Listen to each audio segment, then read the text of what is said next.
Assalamualaikum warahmatullahi wabarakatuh. Belajar dari rumah bersama Ustazah Aris. Hari ini kita akan belajar tema 5, ekosistem, subtema 2, hubungan antar makhluk hidup dalam ekosistem, muatan IPS, kelas 5 SDIT Insan Utama. Yang akan kita pelajari, 1. Kegiatan ekonomi berdasarkan kenampakan alam. Yang kedua, kenampakan alam dan kenampakan buatan. Kegiatan ekonomi berdasarkan kenampakan alam. Wilayah Indonesia memiliki kenampakan alam yang beraneka ragam. Ada yang berupa dataran rendah, dataran tinggi, suhu udaranya juga bermacam-macam. Ada yang panas dan ada yang sejuk. Kondisi alam tersebut mempengaruhi kegiatan ekonomi penduduk. Kegiatan ekonomi akan menyesuaikan kondisi alam di sekitarnya, terutama kegiatan ekonomi yang menggunakan bahan baku alam. Kegiatan ekonomi dapat dilakukan di sekitar sumber bahan baku untuk memudahkan pemenuhan bahan baku. Pada dasarnya, kenampakan alam terbagi menjadi dua bagian, yaitu kenampakan alam wilayah dataran dan kenampakan alam wilayah perairan. Kenampakan alam wilayah daratan. Wilayah daratan adalah bagian dari permukaan bumi yang tidak digenangi air dan berbentuk padat. Kenampakan alam yang termasuk wilayah daratan adalah sebagai berikut. Dataran rendah. Banyak dialiri sungai, tanahnya gembur, dan suhu udaranya yang panas. Pada peta, dataran rendah biasanya digambarkan dengan warna hijau. Dataran rendah banyak dimanfaatkan untuk pemukiman, industri, dan pertanian. Pada umumnya, penduduk di pedesaan melakukan kegiatan pertanian dengan cara bersawah, budidaya ikan, dan beternak itik. Sedangkan di bagian perkotaan, sebagian besar melakukan kegiatan perdagangan dan industri. Tanaman yang cocok di dataran rendah adalah padi, palawija, dan tebu. Dataran tinggi berupa tanah pegunungan dan berbukit-bukit. Pada peta, dataran tinggi biasanya digambarkan dengan warna coklat. Penduduk yang berada di pedesaan bekerja di perkebunan. Mereka menanam tanaman industri seperti teh, kopi, kakao, cengkeh, dan kina. Selain itu, juga ada yang menanam sayuran dan bermacam-macam bunga serta buah-buahan. Karena udaranya sejuk dan segar, banyak penduduk di wilayah perkotaan mendirikan usaha perhotelan dan tempat peristirahatan. Contohnya, dataran tinggi di Indonesia adalah dataran tinggi Dieng, Jawa Tengah, dataran tinggi Alas, Aceh, dan dataran tinggi Bone, Sulawesi Selatan. Daerah pantai berdekatan dengan laut. Pantai ada yang landai dan ada yang terjal. Penduduk desa daerah pantai sebagian besar bekerja sebagai nelayan. Mereka pergi melaut menangkap ikan. Daerah pantai banyak digunakan oleh sebagian penduduk untuk usaha tambak ikan, tambak udang, tambak garam, tempat pelelangan ikan, dan sawah pasang surut. Dan bagian pantai yang digunakan untuk pelabuhan kapal, kawasan industri, dan perdagangan serta pariwisata. Contohnya adalah Pantai Carita, Banten, Pantai Ancol, Jakarta, dan Pantai Kasih, Aceh. Gunung adalah bagian bumi yang menonjol tinggi dengan ketinggian puncaknya di atas 600 meter. Gunung dibedakan menjadi dua jenis, yaitu gunung berapi aktif yang sewaktu-waktu dapat meletus dan gunung tidak berapi. Gunung terdiri dari tiga bagian, yaitu puncak, lereng, dan kaki gunung. Tanah yang berada di sekitar gunung sangat subur karena mengandung fosfor dan silika yang berasal dari letusan gunung. Hal ini menyebabkan lereng dan kaki gunung banyak ditumbuhi pohon-pohon lebat dan cocok untuk kegiatan perkebunan. Pegunungan adalah rangkaian gunung yang sambung menyambung satu sama lain. Pegunungan juga sering dimanfaatkan untuk tempat wisata. Selain karena udaranya yang sejuk, juga karena pemandangan di pegunungan sangat indah. Contoh pegunungan di Indonesia adalah Pegunungan Kendeng, Jawa Tengah, Pegunungan Sibolangit, Aceh, Pegunungan Bukit Barisan Bengkulu Jambi, dan Pegunungan Jayawijaya Papua. Tanjung merupakan daratan yang menjorok ke laut. Tanjung yang luas disebut semenanjung. Tanjung banyak dimanfaatkan untuk membangun pelabuhan. Contoh tanjung di Indonesia adalah Tanjung Perak, Surabaya, Tanjung Priok, Jakarta, Tanjung Batu, Kalimantan Timur, dan Ujung Kulon, Jawa Barat. Delta adalah daratan yang berada di tengah sungai, biasanya di muara sungai. Muara sungai merupakan pertemuan antara air sungai dan air laut. Contohnya, delta Sungai Bengawan Solo yang bermuara di Laut Jawa dan delta Sungai Mahakam di Kalimantan yang bermuara di Selat Makassar. Kenampakan alam wilayah perairan. Wilayah perairan merupakan bagian dari permukaan bumi yang tergenangi air. Kenampakan alam yang termasuk wilayah perairan adalah sebagai berikut. Sungai, aliran air yang panjang dan berasal dari mata air serta bermuara atau berakhir di laut.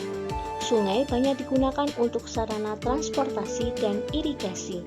Sungai Kalimantan banyak yang dimanfaatkan untuk pasar apung. Contoh sungai di Indonesia adalah Sungai Kapuas, Kalimantan, Bengawan Solo, Jawa Tengah, dan Sungai Asahan, Riau. Danau merupakan genangan air yang luas dan dikelilingi daratan. Kebanyakan danau adalah air tawar. Danau sering digunakan untuk rekreasi dan olahraga. Contoh danau di Indonesia adalah Danau Laut Tawar Aceh, Danau Toba Sumatera Utara, Danau Segara Anakan NTB, dan Danau Batur Bali. Danau ada juga yang sengaja dibuat oleh manusia. Danau buatan ini disebut waduk. Contohnya Waduk Gajah Mungkur, Jawa Tengah, dan Waduk Jatiluhur, Jawa Barat.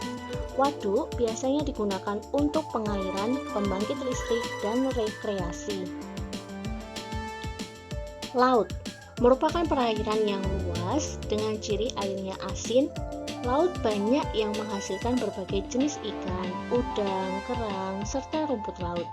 Laut banyak dimanfaatkan juga untuk rekreasi dan transportasi.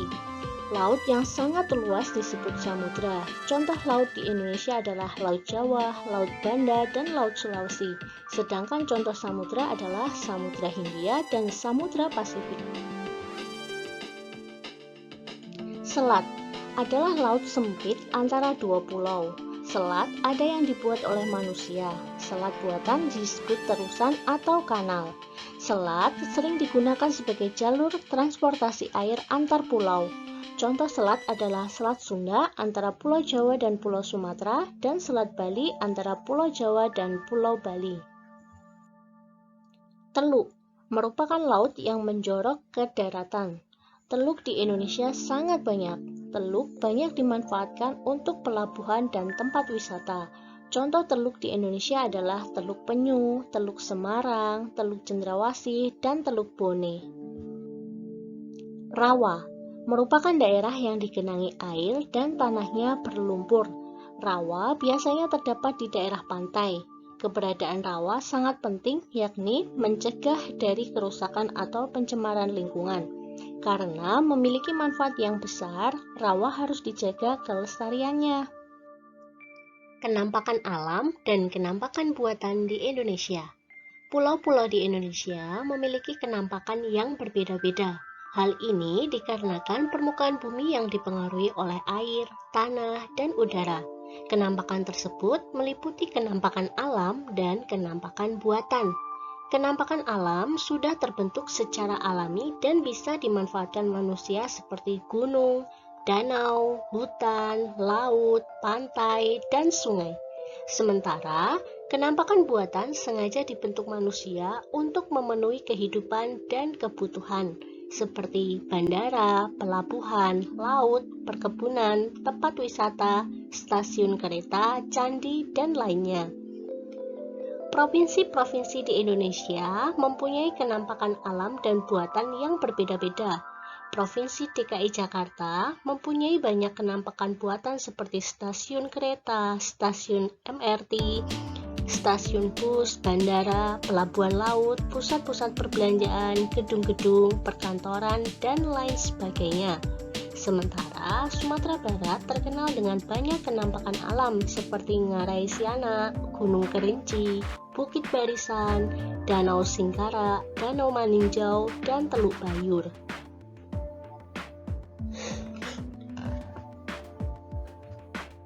Berikut ini kenampakan alam dan kenampakan buatan pulau-pulau besar di Indonesia. Yang pertama, Pulau Sumatera.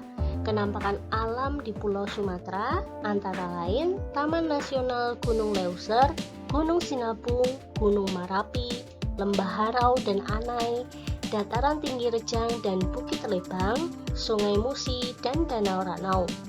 Sementara kenampakan buatannya antara lain Bandara Kuala Namu, Bandara Fatmawati, Pelabuhan Batam Center, dan Jembatan Ampera. Pulau Jawa.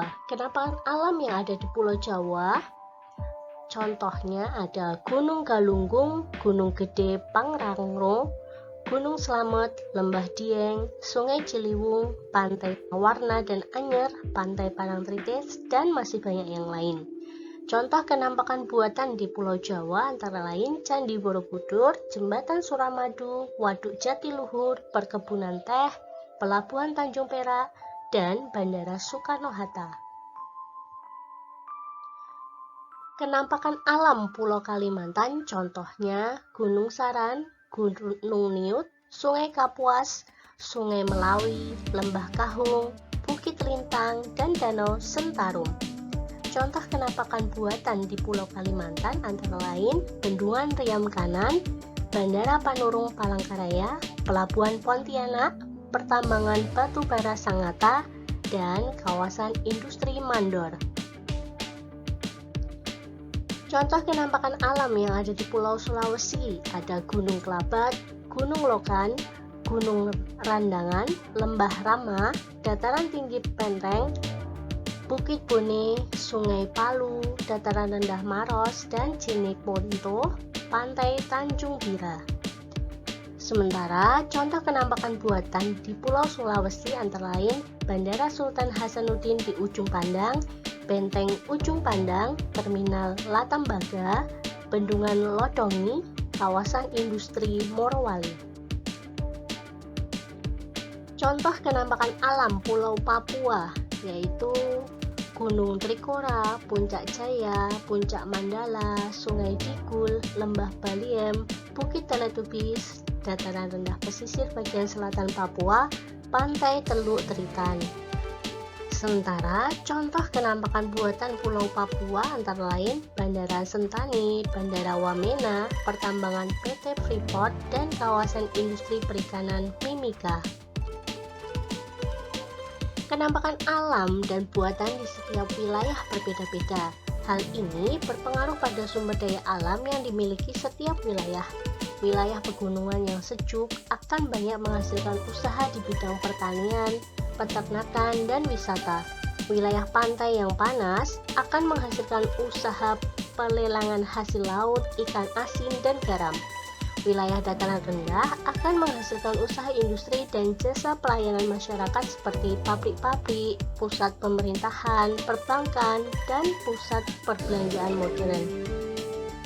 Allah berfirman dalam Quran Surat Al-Qaf ayat 7, "Dan bumi yang kami hamparkan dan kami pancangkan di atasnya gunung-gunung yang kokoh, dan kami tumbuhkan di atasnya tanam-tanaman yang indah." Hamparan bumi, gunung-gunung yang kokoh, serta berbagai jenis tanaman yang indah dan mempesona merupakan kenampakan alam ciptaan Allah Subhanahu wa Ta'ala.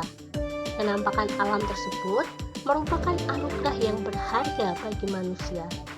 Manusia harus memanfaatkan apa yang ada di bumi untuk kesejahteraannya. Kesejahteraan pribadi menjadi tanggung jawab masing-masing.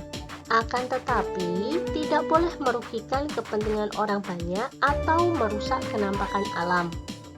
Kerusakan kenampakan alam akan menimbulkan kerugian yang besar bagi kita, karena akan terjadi banyak bencana alam yang membahayakan kehidupan hewan dan manusia, seperti banjir, longsor, dan lain sebagainya. Oleh karena itu, mengapa kenampakan alam menjadi kebaikan dan bernilai ibadah. Nah, Soli dan Solihah, demikian tadi materi dari Ustazah. Semoga bermanfaat. Tetap sehat, tetap semangat. Ustazah akhiri. Wassalamualaikum warahmatullahi wabarakatuh.